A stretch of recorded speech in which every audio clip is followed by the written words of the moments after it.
பச்சை வேர்க்கடையில் ஒரு ஸ்வீட் எப்படி செய்கிறது நம்ம பார்க்கலாங்க. Welcome to Ammu kitchen. 1/4 kilo பச்சை வேர்க்கடலை எடுத்துருக்கேங்க. கொஞ்சமாக தண்ணி ஊற்றி இதை கழுவி நம்ம வடிச்சிட்டு மறுபடியும் நல்ல தண்ணி ஊற்றி ஒரு 3 மணி நேரம் ஊற வச்சிடலாங்க. இதுக்கு ஒரு பாவு ஒன்று காய்ச்சிடலாம். 1/4 கிலோ மண்டை வெல்லம், 1/2 டம்ளர் தண்ணி ஊற்றி இது கரைஞ்சதுமே வடிகட்டி ஒரு பாத்திரத்தில் எடுத்து வச்சிடலாம்.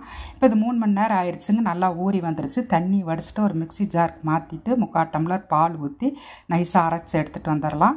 இப்போ ஒரு கடாயில் 2 ஸ்பூன் நெய் ஊற்றி அரைச்ச கலவையும் இதில் போட்டு கிண்டி விட்டுறலாம். அடுப்பை ஸ்லோவாக வச்சுக்கோங்க, ரொம்ப தெறிக்கும் இது.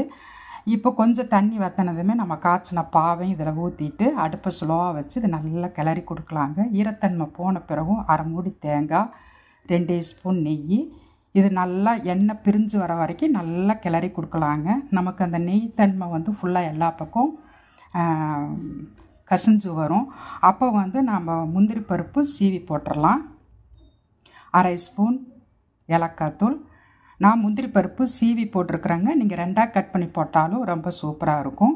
இது நல்லா சட்டியில் ஒட்டாத அளவுக்கு நமக்கு நல்லா இது பிறண்டு வர வரைக்கும் இதை நல்லா கிளறி கொடுக்கலாம். இப்போ இந்த அளவு வந்தது போதுமானது. இப்போ அடுப்பை ஆஃப் பண்ணிவிட்டு இப்போ இதை நம்ம பரிமாறிடலாம். சூப்பரான ஹெல்த்தியான பச்சை வேர்க்கடலை ஸ்வீட் ரெடி ஆயிடுச்சு. உங்களுக்கு பிடிச்சிருந்தா எனக்கு லைக் பண்ணுங்கள், ஷேர் பண்ணுங்கள், கமெண்ட் பண்ணுங்கள். சப்ஸ்கிரைப் பண்ணாதவங்க சப்ஸ்கிரைப் பண்ணிக்கோங்க. இன்ஷா அல்லாஹ் அடுத்த